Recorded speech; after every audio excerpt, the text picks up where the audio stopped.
I've been looking at the fearmongering that's going on through mainstream media around COVID-19. So what I did is I just had a look at various statistics concerning deaths on the World Health Organization for our nation, South Africa, as well as the Worldometer in terms of the infection rate and the death rate. Now, in South Africa, we're now the fifth highest in terms of confirmed cases. That's only because we're testing.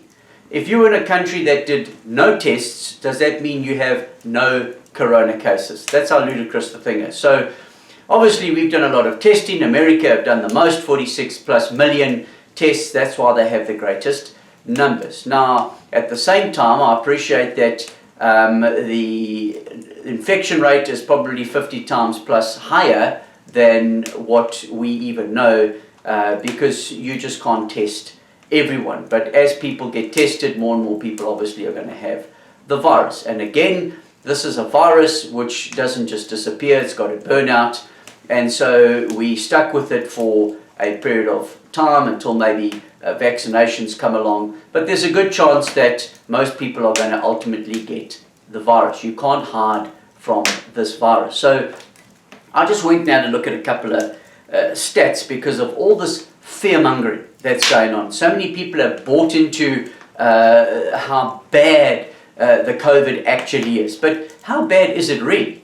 And when you have a look at COVID in the light of many other diseases, it's actually not that bad. So when you have a look at the Worldometer stats, globally, we're currently, on average, we're sitting on about 78 deaths per million. Per million, globally. That is a very small number. That's 0.0078% death rate. It's insignificant. Again, I appreciate hundreds of thousands of people have died, but when you go into the World Health Organization, you've got something like 54 million people dying every year from different diseases and sicknesses. So sitting on the numbers we're on right now is no big deal. In Belgium, for example, they had the highest per million death rate, 845 deaths per million. Even that is only a 0.084% death rate. America, even though they've got the highest number of deaths, only have a 434 death per million, which is half that of Belgium. So even though they've had so many more deaths, the death rate is only half of that of Belgium. Now in South Africa, this morning, we're on 87 deaths per million. Obviously that's going to climb because we're starting to peak, but that is still only a 0.0085% death rate. These numbers are minuscule. In South Africa, we have 21,000 murders every year in our country. That is 1,750 murders per month, 444 per week, or 58 murders per day in South Africa. So at this point, we've got more chance of being murdered in our country than dying of COVID. How much worse is the COVID actually going to get? Now just have a look at these stats that I'll put up on the screen, and I'll just read some of them out to you. But diabetes, 35,000 per annum. That's 96 per day. You can see the per month and per week figures. Alcohol, 65,000 per annum, 178 per day. TB, 78,000 per annum, 214 per day. HIV, 90,000 per annum, 247 per day. These are diseases that are far worse than COVID. We haven't shut our economy down, caused 3 million people to lose their jobs, people to go into starvation, close their businesses. We've got children in our nation now that are eating plants just to survive because of the ridiculous fear-mongering that's going on around COVID. If we took the worst case scenario like Belgium, and we had a 845 deaths per million, and we multiply that by our population, in South Africa, we could potentially then, worst case scenario, have just short of 50,000 deaths. 50,000. It's less than alcohol deaths in our country. What is the paranoia all about? Why are we all stressed out about this? That's 137 deaths per day. I guesstimated some months ago, based on the UK and America and Italy stats, that we'd probably have 25 to 30,000 deaths in our country from COVID. And that may vary because every nation is different. But when you look at these other statistics, that would put us between murder and diabetes. It's still less than diabetes. But you don't have fear-mongering. Can you imagine if we had on television 24/7, like the COVID thing, there are 58 murders every day in South Africa. Oh, we'd all be afraid to leave our homes. But we don't know these stats, so we go out and we take the risk of driving around a crime-riddled country like ours. TB. If they pushed on the media like they did COVID, that there are 214 deaths every day, 78,000 people dying every year. I don't know what the infection rate is. We would be petrified of TB. We were petrified of HIV and AIDS when it first came out and the fear-mongering started. But these are far worse than COVID. Will always be far worse than COVID. We are being lied to by mainstream media. Why are they pushing this narrative? Probably all of us are going to get COVID at some point. But the reality is this: 80% of people who are dying are over 60 years old, and 75% of that group have comorbidities. That means there is a very small group of people that are actually dying from COVID. Those that are old, overweight, and have comorbidities, like diabetes, hypertension. 20% are under 60. That is a 0.0017% death rate. 17 people per million currently in my age group that are dying. To me, that's no risk at all. I take a bigger risk driving out of my garden every day with the murder rates in this country. I take a bigger risk climbing on my surfboard and swimming out into the ocean, being eaten by a shark. And so am I afraid of the COVID? Of course not.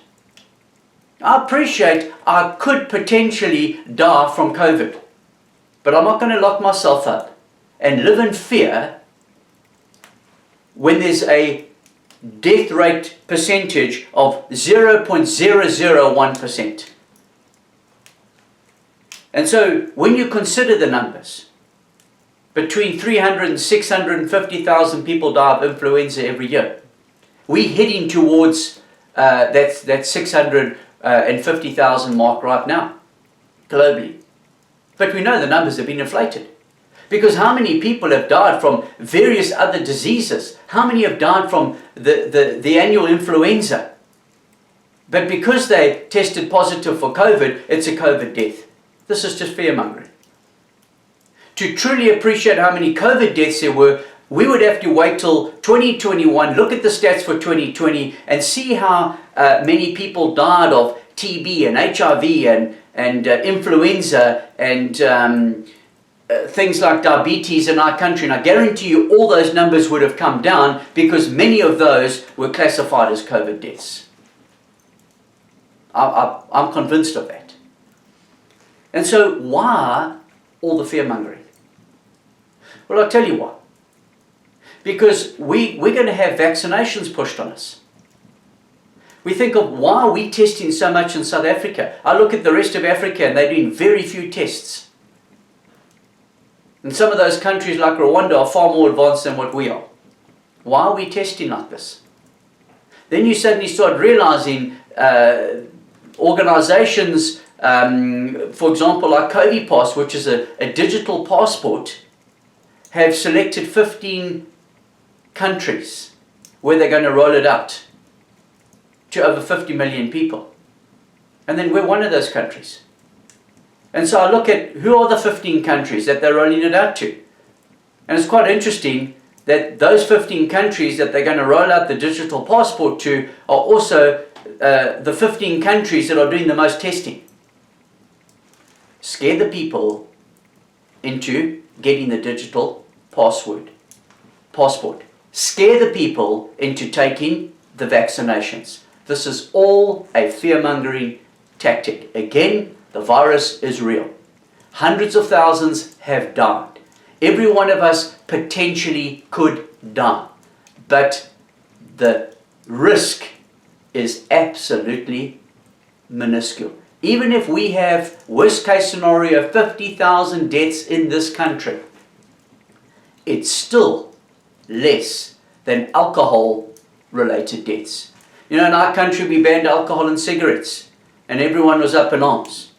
And I'm glad they banned both, because I don't think they're good for us. But be that as it may, I'm not sure that there's any scientific proof for banning cigarettes. But I could fully understand why they banned alcohol. With 65,000 deaths in our country every year from alcohol abuse, it made absolute sense to me. Of course you've got to ban alcohol. If the hospitals have been overwhelmed because now you've got COVID plus all these other diseases, in our area, we have a number of private hospitals in our area. Often you can't get a bed because they're often overwhelmed. So add extra COVID cases, yes, it's worse.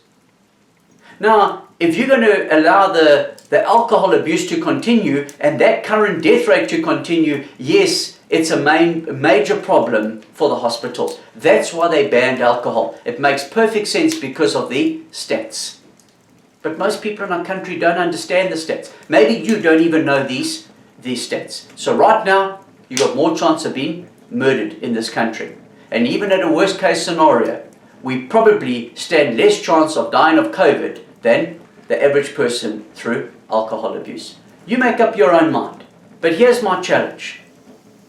Take every precaution you need to take. Be wise. I'm not saying be foolish and pretend that there's zero risk in all this. Let's sanitize and social distance and do what we need to do. But at the end of the day, especially as believers in Jesus, we cannot live in fear. And my great concern is, I look at the world and I understand the world live in fear all the time, but I cannot get my head around the fact that many in church and in our own churches who should know better, who should be living in victory, are living in fear at this time. Come on, church. Let's trust God. Because truly at the end of the day, we can take whatever precautions we need. But ultimately, our life is in God's hands.